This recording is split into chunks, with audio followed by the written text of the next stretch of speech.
was supposed to be a peaceful getaway, a weekend by the tranquil waters of Lake Hallow, nestled deep in the heart of the forest. Perfect for recharging, right? It wasn't a widely known spot, just a quiet little lake surrounded by dense trees, far from the hustle and bustle of everyday life. That's what drew me there in the first place. But if I knew what was waiting for me, I might have thought twice. The first day was blissfully uneventful.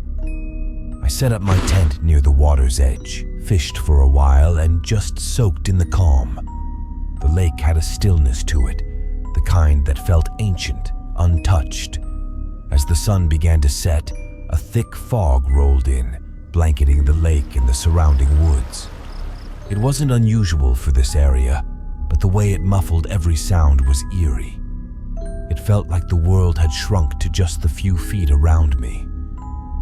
As night fell, I sat by the fire, the only source of warmth and light in the chilling fog. The silence was profound, almost oppressive. Then, faintly, I heard something, a sound carried across the water. At first, I thought it was just the wind playing tricks, but no, it was something else. It was a soft, melodic humming, almost like a lullaby. It was the kind of sound that creeps under your skin, makes your hair stand on end. I couldn't see anything through the fog, but the sound was clear, coming from somewhere across the lake. Curiosity, they say, killed the cat.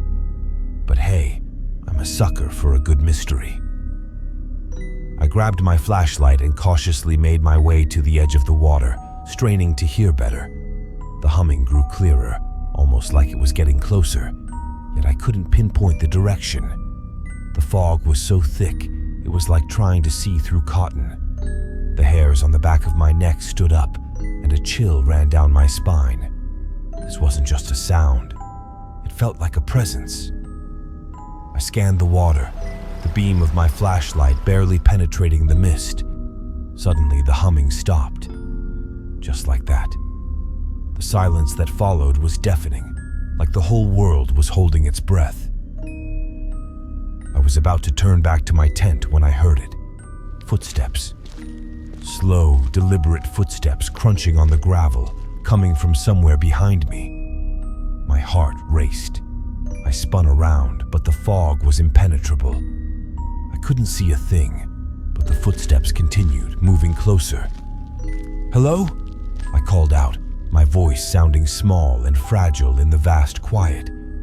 No response, just the steady crunch of footsteps. Panic set in. I backed away, my feet unsteady, my pulse pounding in my ears. Who was out there? Or worse, what was out there? The steps grew louder, closer, until they seemed to be right in front of me. I swung the flashlight around frantically, but it was like trying to cut through darkness with a butter knife. Nothing, no one. And then, just as suddenly as they had started, the footsteps stopped. The fog seemed to thicken around me, the silence pressing down. I held my breath, waiting, every muscle in my body tense. Then, out of nowhere, a hand, cold and clammy, grabbed my wrist. The shock jolted through me like a lightning bolt. I yanked my arm back, stumbling away from where the unseen hand had gripped me. My flashlight fell, its beam swinging wildly through the fog before settling on. Nothing. There was no one there. My heart hammered in my chest, each beat echoing in the eerie silence. The fog seemed to close in around me, thick and suffocating. I could barely breathe, let alone think. I scrambled to pick up the flashlight, my hands shaking. My mind raced, trying to make sense of what had just happened. Had I imagined it? But I could still feel the icy touch lingering on my skin. There was no mistaking it. Someone or something had been there. Desperate to get out of the open, I half ran, half stumbled back to my tent. Every step felt like a marathon, the dense fog clinging to me like a second skin. When I finally reached the tent, I zipped it up as fast as I could, my fingers fumbling with the cold metal. Safe inside, I tried to calm my racing heart, but every rustle outside, every whisper of wind against the fabric set me on edge. Minutes dragged by like hours. I clutched my flashlight like a lifeline, its dim glow the only thing standing between me and the encroaching darkness. I considered packing up and leaving right then, but the fog was so thick and I was too shaken to navigate back through the forest in the dark. I told myself it was just my imagination, that the fog and isolation were playing tricks on me. But deep down, I knew that wasn't it. And then, the humming started again. It was faint at first, barely audible, but it grew steadily louder. It was the same haunting melody as before, drifting through the fog, wrapping around me like a cold embrace. This time, it was closer, almost as if the singer was right outside my tent. My breath caught in my throat. I was frozen, unable to move as the sound washed over me. In a desperate attempt to regain some sense of control, I shouted, "Who's out there? What do you want?" My voice cracked, a weak challenge in the face of the unknown. The humming stopped. The silence that followed was even more terrifying than the sound. I could feel something, or someone, watching me, lurking just beyond the thin walls of my tent. Suddenly, the tent shook violently, as if something had struck it. I screamed, more from the suddenness than fear, though the fear quickly followed. I fumbled with the zipper, trying to get out, to see what was attacking me. As I unzipped the flap, the cold night air rushed in, and I staggered out, flashlight swinging wildly. There was nothing, no one, just the impenetrable fog, thick and silent. My flashlight beam cut through the mist, revealing only the empty, still woods. I spun around, searching for any sign of movement, but there was none. The tent lay there, flaps open, mocking me with its stillness. I didn't sleep that night. I sat by the dying fire, eyes darting at every shadow, ears straining for every sound. The humming didn't return, and neither did the footsteps. When the first light of dawn finally broke through the fog, I packed up my things in record time. As I loaded my gear into the car, I cast one last look at the lake. The fog was lifting, revealing the calm, serene waters beneath. It looked so peaceful, so normal, that it was hard to believe the terror of the night before. I never went back to Lake Hallow. To this day, I don't know what happened that night, or what, or who, was out there in the fog. But sometimes when the world is quiet and still, I swear I can hear that haunting melody echoing in my mind, a chilling reminder of that night by the lake.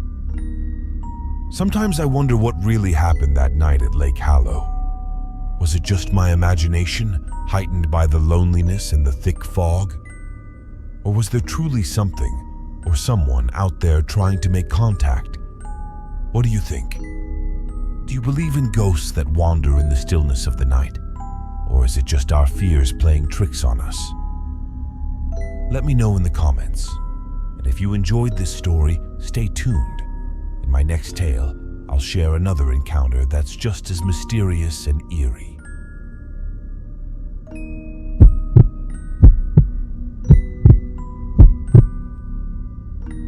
A serene, crystal-clear lake known as Shadow Lake, famous among locals for its mirror-like surface and the thick, ancient forest that surrounded it. It's a place where the water is so still, it reflects the sky perfectly, and where, once upon a time, a small town flourished. But after the town was abandoned and submerged to make way for the lake, strange stories began to circulate about the place. My friend Jack and I had always been thrill seekers, exploring abandoned buildings, hiking through remote areas, and sometimes even camping in supposedly haunted locations. So when we heard the legends about Shadow Lake, we knew we had to check it out. People claimed that on quiet nights, you could hear the ghostly echoes of the old town's church bells ringing from beneath the water. Others spoke of seeing figures moving beneath the lake's surface, shadows that weren't their own. It was a late summer evening when Jack and I arrived. The sun was setting, casting a golden glow over the lake, making it look even more mystical.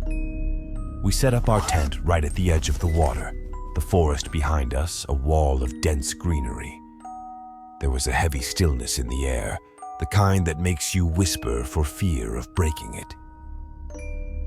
We spent the early evening chatting and enjoying the peaceful setting, the kind of silence that feels thick with stories waiting to be told.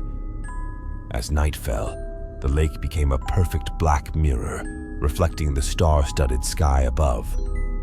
It was breathtaking, but also eerie, like looking into a deep, endless void. We were sitting by the campfire, roasting marshmallows when Jack suddenly went quiet. He was staring at the lake, his expression frozen. "Did you see that?" he whispered, barely moving. "See what?" I asked, turning to follow his gaze. At first, I saw nothing but the perfect reflection of the night sky. Then, there it was, a shadow, moving under the water. It looked like a person, walking slowly, as if strolling along the bottom of the lake. The figure was dark, indistinct, but there was no mistaking its humanoid shape. It walked with a strange, almost graceful gait, completely unaffected by the water. We stood there, frozen, watching as the shadow moved closer to where we were standing. It didn't look like a person swimming or a fish or anything that should logically be in a lake. The figure stopped directly below us, almost as if it was looking up at us through the water. I felt a chill run down my spine, my breath caught in my throat. What were we seeing? Without thinking, Jack grabbed a rock and threw it into the water, directly where the shadow stood. The splash shattered the reflection on the surface, breaking the perfect mirror and sending ripples outwards. For a moment, we lost sight of the shadow. But as the water stilled, there it was again, in a different spot, farther away but still visible. This time, it was joined by another shadow, and another. We couldn't move, our eyes glued to the scene unfolding in front of us. The shadows continued to multiply, each one moving in a slow, deliberate manner. It felt like we were watching a silent, underwater procession. There was something profoundly unsettling about it, like we were intruding on something sacred, something we weren't meant to see. As the shadows continued their silent march, I felt a sudden irrational urge to reach out and touch the water. Before I knew it, I was on my knees at the edge of the lake, hand hovering over the surface. The water was ice cold, and as my fingers dipped in, I felt a strange sensation, like an electric current running through me. At that moment, one of the shadows stopped and seemed to turn its head towards me. The connection was intense, as if we were staring right into each other's eyes, even though I couldn't see any features. If you want to see more horror stories, check out my next video,